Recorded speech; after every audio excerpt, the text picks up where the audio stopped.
आप देख रहे हैं रोजाना दिल्ली न्यूज। पत्रकार वार्ता में स्वागत है। जैसा कि आप कल दिल्ली नगर निगम महापौर का चुनाव है और भारतीय जनता पार्टी के चुनाव करा लेने से आप दिल्ली नगर निगम नहीं चला सकते।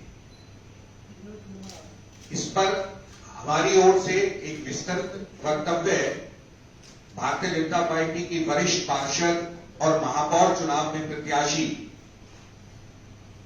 एडवोकेट श्रीमती शिखा राय जी रखेंगी। साथ में योगेश वर्मा जी जो पिछली उत्तरी दिल्ली नगर निगम में स्थायी समिति के अध्यक्ष रह चुके हैं, वह हमारी ओर से एक वक्तव्य रखेंगे और पूर्वी दिल्ली में स्थायी समिति के चेयरमैन रह चुके संदीप कपूर जी भी कर्मचारियों के बारे में जो लापरवाही वर्तमान निगम प्रशासन कर रहा है उस पर अपनी बात रखेंगे। इससे पहले कि मैं शिखा राय जी को निवेदन करूं कि वह अपनी बात रखें, मैं एक छोटी सी बात कहना चाहता हूं कि सर माइक उधर रखें। निगम में जो नेतृत्व आया है वह एक भ्रष्ट नेतृत्व है। उसको चला रहे आम आदमी पार्टी के नेता भ्रष्ट हैं। वो जिस तरह दिल्ली सरकार को अराजकता से संवैधानिक व्यवस्थाओं को नकार के चलाते हैं, उसी तरह अब दिल्ली नगर निगम को भी चला रहे हैं। बिना स्थायी समिति का गठन किए चला रहे हैं। यह संभव नहीं है और भारतीय जनता पार्टी मांग करती है कि नगर निगम की स्थायी समिति का चुनाव जल्द से जल्द करें। अभी कल भी न्यायालय में तारीख थी और उसे बाधित किया गया दिल्ली नगर निगम के द्वारा, दिल्ली सरकार के द्वारा, जो कि ठीक नहीं है। अब मैं शिखा राय जी से अनुरोध करूंगा कि वे अपनी बात रखें। नमस्कार साथियों, आज हम जिस विषय को आपके समक्ष यहाँ रखना चाह रहे हैं वो सीधा नगर निगम की इंडिपेंडेंस, स्वायत्तता से जुड़ा हुआ है। हम लगातार ये बात कहते आ रहे हैं और साबित भी करते आ रहे हैं कि आम आदमी पार्टी की जो आइडियोलॉजी है वो अराजकता की है, कॉन्स्टिट्यूशन में, एक्ट में विश्वास करने की नहीं है और किसी भी बात को मानते हुए कि एक्ट में क्या लिखा है, संविधान में क्या लिखा है, जानते हुए भी वो उसको मानना नहीं चाहते और ऐसी बातें सामने लेकर के आते हैं जिससे बार बार ये साबित होता है कि वो हर काम असंवैधानिक रूप से करते हैं। कल एमसीडी का हाउस होने जा रहा है जिसमें महापौर, उप महापौर के चुनाव के साथ कुछ एजेंडा भी बिजनेस के रखे गए हैं। आपके समक्ष हम जिस एजेंडा को लेकर के चर्चा करेंगे वो आइटम नंबर 11 है, जो मैंने आपको यहां कुछ साथियों को दिया भी है। एक पत्र लिखकर एमसीडी को कहा है कि जितनी भी पीडब्ल्यूडी की रोड्स हैं या जितनी भी 60 फीट से ज्यादा बड़ी रोड्स हैं उसकी साफ सफाई, उसकी देखरेख सब दिल्ली सरकार को सौंप देनी चाहिए। आपकी जानकारी के लिए बता दूं कि जब शीला जी की सरकार थी तो उस समय भी ऐसा एक प्रस्ताव सरकार की तरफ से एमसीडी को आया था और एमसीडी ने उसको सिरे से खारिज कर ये कहा था कि जो ओनरशिप है इन रोड्स की, चूंकि वो एमसीडी के पास है, हम आपको इसकी ओनरशिप नहीं दे सकते और चूंकि साफ सफाई सेक्शन 42 ऑफ डीएमसी एक्ट के तहत ऑब्लिगेटरी ड्यूटी है एमसीडी की, तो साफ सफाई का काम भी हम आपको नहीं देंगे। किसी भी चर्चा के बगैर उस समय महापौर रहे या जो भी अधिकारी रहे, उन्होंने दिल्ली सरकार की उस प्रपोजल को सिरे से खारिज किया और उसके चलते आज जो प्रेजेंट स्टेटस इन रोड्स का है वो ये होता है कि उस रोड को रीले करना, उसके ऊपर बड़ा नाला, उसके ऊपर के बिजली के खंभे और उसका हॉर्टिकल्चर की जितने काम है पीडब्ल्यूडी की रोड्स पे, 60 फुट के ऊपर की रोड्स पे, वो सब आज भी दिल्ली सरकार के पास है। जो अधिकार है, जो ओनरशिप है, वो एमसीडी की है। लेकिन ये जो मैंने 4 काम आपको गिनाए, इनको दिल्ली सरकार करती है। लेकिन उन रोड्स की साफ सफाई, उसकी इंक्रोचमेंट, उस पे टॉयलेट्स, उस पे पार्किंग्स, वो सब काम एमसीडी के होते हैं। लेकिन इस एजेंडा के तहत जो हमें पता चला है कि दिल्ली सरकार ने निगम को एक पत्र लिखा है और कहा है कि इन रोड्स की अब सारे काम दिल्ली सरकार को दे दिए जाए। आप इस एजेंडा को अगर अच्छे से पढ़ेंगे तो आपको ये भी पता चलेगा कि एमसीडी के अधिकारियों ने उस पत्र के बारे में क्या जवाब दिया है। एमसीडी के अधिकारियों का कहना है, पहली बात, ये एमसीडी का अधिकार है, एमसीडी की ऑब्लिगेटरी ड्यूटी है साफ सफाई, इसलिए वो हम नहीं दे सकते, वो दी नहीं जा सकती। सेकेंडली, उसके ऊपर, उस रोड के ऊपर की पार्किंग, सरफेस पार्किंग, दूसरी पार्किंग, उसकी टॉयलेट्स, उसके ऊपर तहबाजारियां, उसके ऊपर एडवर्टाइजमेंट, क्योंकि वो एमसीडी डील करती है। तो अगर ये साफ सफाई के गार्ब में, उसकी आड़ में अगर दिल्ली सरकार ये सब रोड्स लेना चाहती है, तो ये जो बाकी की एजेंसियां इस पे एमसीडी की तरफ से इनको लाइसेंसेस होते हैं, इनके काम होते हैं, वो कैसे होंगे। इसके अलावा जो सबसे बड़ी बात इस प्रपोजल के माध्यम से आने वाली है, वो है इन सड़कों पर काम करता हुआ 8 से 10 हजार कर्मचारी। वो जो कर्मचारी इन सड़कों पर सफाई का काम करता है, उसका भविष्य क्या होगा, इसकी कोई जानकारी उस प्रपोजल में नहीं है। इसके अलावा हमारे एमसीडी के माध्यम से इन सड़कों को साफ करने के लिए मैकेनिकल स्वीपर लगाए गए हैं। पिछले कई सालों से लगातार उनमें बढ़ोतरी होती है और इन रोड्स की सफाई मैकेनिकल स्वीपर से होती है, जिस पर के जनता का गाड़ी कमाई का करोड़ों रुपया खर्च हुआ है, जिससे कि उनको इन पीडब्ल्यूडी की रोड्स की सफाई मिल रही है। हमें और जानकारी इसी एजेंडा के माध्यम से मिली है कि 14 मैकेनिकल स्वीपर्स, एक नेशनल क्लीन एयर प्रोग्राम होता है केंद्र सरकार का, उसके तहत हमें और मिलने वाले हैं।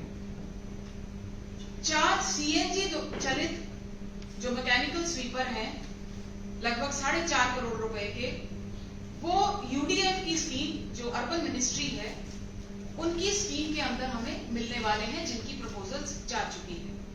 इन रोड्स के ऊपर 28 हमारे स्प्रिंकलर्स काम करते हैं, जो एनवायरनमेंट को ध्यान में रखते हुए, जब काफी गहरा पॉल्यूशन होता है तो ये स्प्रिंकलर्स वहां काम करते हैं इन्हीं पीडब्ल्यूडी की रोड्स पर। एक और बहुत समस्या इस रोड्स को लेकर के आएगी अगर इस तरह की प्रपोजल एमसीडी में आज की जो सत्ताधारी दल है वो इसको दिल्ली सरकार की मानता है। आपको ध्यान होगा कि धीरे धीरे करके सभी जोन्स में दिल्ली के प्राइवेट कंसेशनर्स लग गए हैं, जो किसी भी एरिया का कूड़ा लिफ्ट करते हैं और उसका डिस्पोजल करते हैं। अब इन सभी जोन्स में प्राइवेट कंसेशनर्स के साथ जो एमओयू हुआ है, उसमें ये सभी पीडब्ल्यूडी के रोड्स भी हैं। अगर आप दिल्ली सरकार उन रोड्स को लेती है तो उस प्राइवेट कंसेशनर के साथ जो एमसीडी ने एमओयू किया है, उसका क्या हश्र होगा? क्या लिटिगेशन में वो लोग नहीं जाएंगे? जिन्होंने इन रोड्स के लिए एक्स्ट्रा एफर्ट्स किए हैं, एमटीएस लगाए हैं, एफसीटीएस लगाए हैं, वो एमसीडी के साथ लिटिगेशन में आ जाएंगे। इन रोड्स के ऊपर बहुत सारे पब्लिक टॉयलेट्स हैं, कम्युनिटी टॉयलेट्स हैं, जिनको एमसीडी देख रेख करती है। उसके ऊपर एडवर्टाइजमेंट के राइट्स एमसीडी प्रोवाइड कराती है। बिना किसी बात का ध्यान किए हुए अचानक एक दिन लेटर डाल करके एमसीडी को ये कहा जाता है कि इन रोड्स, पीडब्ल्यूडी की रोड्स की सफाई भी और सारे काम अब हमारे पास आने चाहिए। हमारा ये मानना है कि ये बैकडोर से, पिछले हाथ से एमसीडी को हथियाने की एक साजिश है। एमसीडी की जो इंडिपेंडेंस है, एक इंडिपेंडेंट बॉडी है एमसीडी, उसकी स्वायत्ता को, उसकी इंडिपेंडेंस को खत्म करने की साजिश है। आज सड़कें हैं, कल पार्क होंगे, फिर और आगे सिलसिला बढ़ता जाएगा और धीरे धीरे दिल्ली सरकार ही एमसीडी को चलाने की कवायद रखती है। ऐसा हम कल के इस एजेंडा से मानते हैं कि ये एक शुरुआत है। हम इस बात को अच्छी तरह से समझते हैं कि आज की डेट में जो दिल्ली की महापौर हैं, आम आदमी पार्टी की जो चुनी हुई वहां पर महापौर हैं, वो ठीक से दिल्ली को नहीं संभाल पा रही हैं, एमसीडी को नहीं संभाल पा रही हैं। शायद यही वजह रही है कि दिल्ली सरकार इन रोड्स के माध्यम से एमसीडी को डायरेक्टली चलाना चाहती है। अगर उनको ये लगता है कि उनकी महापौर इस समय एमसीडी को अच्छे से नहीं चला पा रही है, तो मुझे लगता है कि उनको इस जिम्मेदारी से उनको मुक्त करना चाहिए, ना कि सीधे तौर पर एमसीडी की इंडिपेंडेंस को खत्म करते हुए एमसीडी के अधिकारों का हनन करना चाहिए।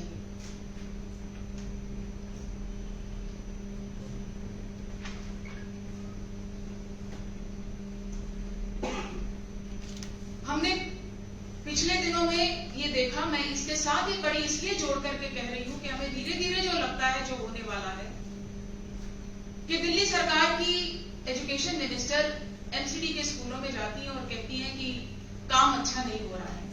अच्छा नहीं हो रहा है तो किसकी जिम्मेदारी है? और कल वो अनाउंस करती है महापौर के साथ बैठ करके कि पीटीएम जो है इकट्ठे एमसीडी सरकारी स्कूलों के साथ होगी। उनको ये बात पता होनी चाहिए कि मेगा पीटीएम एमसीडी के स्कूलों में लगातार होती है, पहले भी होती है। शायद महापौर को इस बात का ज्ञान नहीं होगा, इसलिए उन्होंने कल वो इस तरह से दिल्ली सरकार के मंत्री के छत्र छाया में बैठ करके इस मेगा पीटीएम का ऐलान किया। दिल्ली सरकार के स्कूल अपने हैं, एमसीडी के स्कूल अपने हैं। एमसीडी के स्कूलों में क्या होना चाहिए, ये हमारी महापौर को खुद से इसकी जानकारी होनी चाहिए और वो उनको स्वयं से इसकी कार्रवाई उसके ऊपर करना चाहिए। तो पीडब्ल्यूडी की रोड्स, एमसीडी के स्कूल, मैंने ये दो उदाहरण आपके सामने रखे जिसके माध्यम से दिल्ली सरकार डायरेक्टली एमसीडी को चलाना चाहती है, उसकी इंडिपेंडेंस को खत्म करना चाहती है। जहां तक पीडब्ल्यूडी की सड़कों का सवाल है, मुझे लगता है कि हम सब उससे गुजरते हैं। कितना उसमें हॉर्टिकल्चर डिपार्टमेंट जो पीडब्ल्यूडी के पास है, कितना उसमें रखरखाव करता है। आए दिन उसके ऊपर पेड़ गिरते हैं, आए दिन झाड़ियां बीच के मार्जिन से निकल करके सड़कों पे होती हैं, कितने वहां के गड्ढे भरे जाते हैं, कितनी वहां की कच्ची फुटपाथ को पक्का किया जाता है और कितनी स्ट्रीट लाइट्स वहां चलती हैं। हम सबको ध्यान होगा कि इन सभी मामलों में दिल्ली सरकार पीडब्ल्यूडी की रोड्स को लेकर के फेल है। जब उनको दिए हुए मेंटेनेंस की चीजों में वो आज तक फेल है, तो और एडिशनल जो जिम्मेदारी वो लेने की बात उन्होंने इस एजेंडा के माध्यम से कही है, तो कैसे एमसीडी उनको दे दे? साफ सफाई के लिए उनके पास कोई डिपार्टमेंट नहीं है, उनके पास कर्मचारी सफाई के नहीं होते हैं। क्या वो नए कर्मचारी रखेंगे? वो उस उठे हुए कूड़े को निष्पादन कैसे करेंगे? कोई योजना नहीं है। केवल एक पत्र भेज दिया सीधे सीधे कि इन रोड्स को अब हमारे हवाले कर दो। ये विषय सदन में चर्चा के लिए है, लेकिन हमें अपने पिछले एक्सपीरियंस से ये मालूम है कि चर्चा ना करवा करके वो सीधा इसको पास करने की कोशिश करेंगे। इसलिए आपके माध्यम से ये बात रखना चाहते हैं कि एमसीडी की इंडिपेंडेंस को उसकी स्वायत्ता को, उसके अधिकारों का हनन नहीं होना चाहिए और हम ये नहीं होने देंगे। अगर इससे पूर्व कांग्रेस की सरकार ने ऐसा प्रयास किया था और एमसीडी ने बिना किसी चर्चा के कोई एजेंडा नहीं बनाया था और सीधे सीधे दिल्ली सरकार को कह दिया था कि हम ये नहीं देंगे, तो आज ये एजेंडा के रूप में हाउस में क्यों आ रहा है? मैं आज यही हम सब लोग आपसे कहते हुए कि निगम की स्वायत्ता और निगम के जो कर्मचारी इन रोड्स पर लगे हुए हैं उनके भविष्य की चिंता, ये दोनों बातें और निगम के अधिकारियों का स्वयं से ये मानना कहना, क्योंकि इस एजेंडे में उन्होंने अपनी रिपोर्ट दी है कि ये ऐसा नहीं होना चाहिए, इससे बहुत सारे परिणाम ऐसे आएंगे जिसमें बहुत सारी लिटिगेशंस में एमसीडी उलझ जाएगी और जब एमसीडी साफ सफाई का काम बेहतर तरीके से अच्छे से कर रही है तो फिर हम अपनी जिम्मेदारी, अपना अधिकार दिल्ली सरकार को क्यों दें? ये बात अधिकारियों ने भी कही है। अब इसके बावजूद भी अगर कोई ऐसी बात आती है कि ये बिना किसी चर्चा के पास हो जाता है तो हम यही मानते हैं कि दिल्ली नगर निगम में बैठी हुई आम आदमी पार्टी के मुखिया, इस समय महापौर और उनके सभी पार्षद इनएफिशिएंट है, वो नगर निगम नहीं चला सकते और उसको निगम दिल्ली सरकार के माध्यम से चलाना चाहते हैं। मैं इतनी ही बात कहकर के अपनी बात समाप्त करूंगी। कोई जी, ये एजेंडा में रखा गया है, आइटम नंबर 11। कितने किलोमीटर हो गया? लगभग 1440 किलोमीटर। योगेश वर्मा जी। नमस्कार साथियों,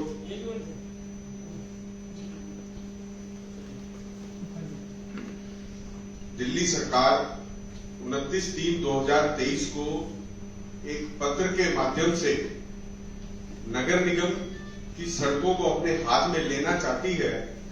मैं इसके माध्यम से बताना चाहता हूं कि दिल्ली सरकार को अपने मेयर और अपने पार्षदों की क्षमता पर शक है और उन्हें लगता है कि जो टीम, जो मेयर जो उन्होंने बनाई है वो सक्षम नहीं है कि वो दिल्ली जो है निगम के इन कार्यों को कर सके।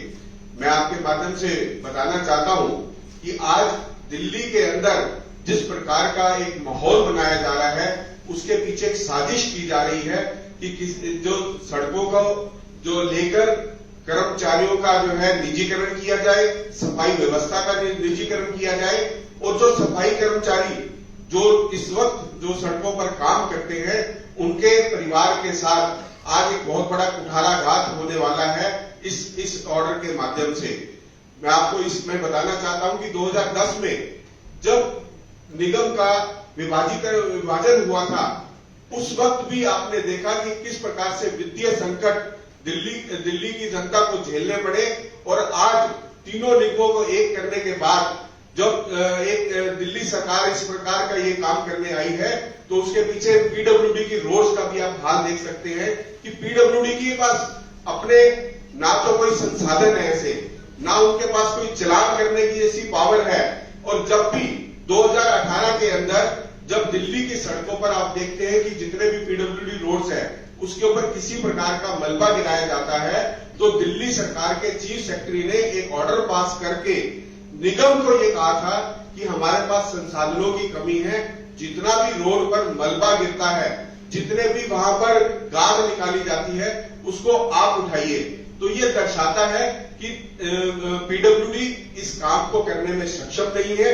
इसका एक उदाहरण मैं आपको देना चाहता हूं कि डीएसआईडीसी के आप देख रहे हैं जितने भी रोड्स हैं उन रोड्स पर आपको पिछले 8 वर्षों से पूरी दिल्ली के अंदर औद्योगिक क्षेत्रों के अंदर वहां पर लाइटें काम नहीं कर रही है। उसका सीधा सा कारण ये है कि डीएसआईडीसी हमेशा यही कहती है कि ये जो रोड की मेंटेनेंस का काम हमने लिया लाइटों का नहीं लिया। जब इस प्रकार की जब दो एजेंसी वहां पर काम होने के कारण आज पूरा अधिकार में है डीएसआईडीसी का क्षेत्र। इसी प्रकार से आज पीडब्ल्यूडी रोड्स पर जाइए, आपको बड़े बड़े रोड्स के ऊपर आपको कोई भी सारी लाइटें आपको सोडियम दिखेंगी। जब नगर निगम ने अपने 2017 से 2022 के कार्यकाल में पूरी दिल्ली के अंदर एलईडी लाइटों में जब हमने परिवर्तित कर दिया, आज पीडब्ल्यूडी अपनी सोडियम लाइट को एलईडी में परिवर्तित करने में आज तक कामयाब नहीं हो पाई, जिसका वित्तीय बोझ भी दिल्ली सरकार पर पड़ रहा था।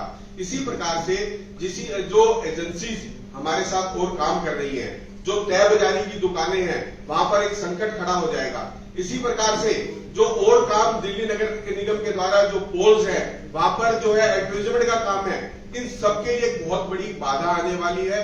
कानूनी रूप से बहुत बड़ी दिक्कत खड़ी हो जाएगी और एक साजिश के तहत एक षड्यंत्र रचा जा रहा है दिल्ली सरकार के द्वारा कि हमारे कार्यों में हस्तक्षेप करे और जो है यहां पर अराजकता फैलाई। तो हम आपके माध्यम से मांग करते हैं कि जो ये आज इन्होंने एक प्रस्ताव के माध्यम से ये जो बात रखी है, इसके ऊपर विस्तृत रूप से चर्चा भी होनी चाहिए, क्योंकि ये जो आदेश दिया गया था वो लेफ्टिनेंट गवर्नर के द्वारा दिया गया था। उपराज्यपाल महोदय ने इसके ऊपर ऑर्डर पास किया था और दिल्ली नगर निगम केवल एक पत्र के माध्यम से ये उनकी कठपुतली बनकर जो है नगर निगम के जो हमारे पार्षद हैं और जो मेयर हैं उनके हाथों में खेलने का काम कर रहे हैं, जिससे आने वाले समय के अंदर दिल्ली के अंदर बहुत बड़ी सफाई व्यवस्था के ऊपर भी दिक्कत आने वाली है। क्योंकि एक तरफ जब रोड होगा वो पीडब्ल्यूडी का रोड होगा, तो उसके साथ लगता हुआ रोड अगर एमसीडी का होगा, जब दो एजेंसियां मिलकर काम करेंगी तो हमेशा शिफ्टिंग ऑफ जो है रिस्पॉन्सिबिलिटी की बात आ जाएगी कि ये मेरा कूड़ा नहीं है, ये उन्होंने साफ करना था। तो हम इसका विरोध करते हैं और कल हाउस में होने वाले इस एजेंडे का भी पूर्ण रूप से विरोध करेंगे। संदीप कपूर। सम्मानित मंच और साथियों, जब से दिल्ली नगर निगम में आम आदमी पार्टी की मेयर आई है, हमने देखा कि जो हमारे अस्थायी कर्मचारी हैं उनकी नौकरी पक्की करने का तो कोई काम अभी तक शुरू नहीं हुआ, लेकिन हमने 31 मार्च को देखा कि कैसे हजारों अस्थायी कर्मचारी जो दिल्ली नगर निगम में काम कर रहे थे उनकी नौकरी इन्होंने उसी समय खत्म कर दी और इन सभी कर्मचारियों पे इस समय अपने परिवार का भरण पोषण करने का संकट आ गया। और उसके साथ साथ हम ये भी देख रहे हैं कि 31 मार्च को जब शाम को ही भारतीय जनता पार्टी के नेताओं ने पार्षदों ने शोर मचाया, तो रात को मेयर ने अपने ट्वीट्स करने शुरू कर दिए कि नहीं कुछ नहीं होगा, इनको हम देखेंगे। और वो सारे ट्वीट्स इस समय जो है उनके हैंडल पर है। और हमने ये भी देखा कि लगातार हमने प्रदर्शन किया कि इन अस्थायी कर्मचारियों को इमीडिएटली इनकी नौकरी बहाल की जाए, क्योंकि पिछले 15 साल में इन अस्थायी कर्मचारियों को नई जॉब क्रिएट नहीं हुई। तो लेकिन हमने लगातार इनकी, चाहे वो 3500 डीबीसी कर्मचारी हो, चाहे 2000 के करीब माली हो, चाहे 970 के करीब डाटा एंट्री ऑपरेटर हो, हमने लगातार इनकी जो अस्थायी नौकरी थी उसे हम आगे बढ़ाते गए, इनका कॉन्ट्रैक्ट हम रिन्यू करते रहे। लेकिन 3 अप्रैल को भी मेयर ने उन्हें एश्योरेंस दी और उसके ट्वीट्स पड़े हैं कि डीबीसी कर्मचारियों को कॉन्ट्रैक्ट हो गया, मालियों का कॉन्ट्रैक्ट हो गया। लेकिन आज हम देख रहे हैं कि आज ऑलमोस्ट पूरा महीना खत्म होने पे आ रहा है, कोई भी कॉन्ट्रैक्ट हमारे हाथ में नहीं आया। डीबीसी कर्मचारियों को इस महीने तनख्वाह नहीं मिलेगी, क्योंकि अभी तक कोई भी कॉन्ट्रैक्ट उनका नहीं हुआ। डाटा एंट्री ऑपरेटरों को भी अंधेरे में रखा गया है, 10, 15, 20, 25 दिन के कॉन्ट्रैक्ट का एक झुंझुना पकड़ा दिया। और उसके साथ साथ जो 2000 माली, इस समय पतझड़ का मौसम है, पार्कों के अंदर बहुत जरूरत है इन कर्मचारियों की, क्योंकि लाखों टन जो पत्ते गिर रहे हैं, उसके अलावा गर्मी शुरू होने वाली है, हरियाली मेंटेन करनी है, पर्यावरण को ठीक करना है। लेकिन इस मेयर के कानों पर कोई जू नहीं रेंग रही है। मैं तो कहूंगा कि ये पढ़े लिखे अनपढ़ है, जो लगातार झूठ बोलकर हमारे कर्मचारियों को जो है गुमराह कर रहे हैं। हम इन सभी कर्मचारियों के साथ खड़े हैं, जैसे पिछले 15 साल में इन सभी अस्थायी कर्मचारियों को लगातार इन्हें नौकरी पे रखा गया, इनकी सैलरी दी गई, इनके घर वालों की चिंता की गई। हम चाहते हैं कि ऐसे ही आगे से किया जाए, और अगर इन कर्मचारी को नहीं रखा गया तो हम पुरजोर विरोध करेंगे, करते आ रहे, आगे करते रहेंगे, जब तक कि इनकी नौकरी जो है ये आगे बहाल नहीं करेंगे। बहुत बहुत धन्यवाद। अगर आप चैनल पर नए हैं तो वीडियो लाइक करें, वीडियो शेयर करें और चैनल को सब्सक्राइब करें। बेल आइकॉन को भी दबाएं ताकि लोड किया वीडियो आप तक पहुंचे। अपने इलाके की न्यूज़ चैनल पर दिखाने के लिए 9999306595 पर अपना वीडियो संदेश के साथ भेजें। धन्यवाद।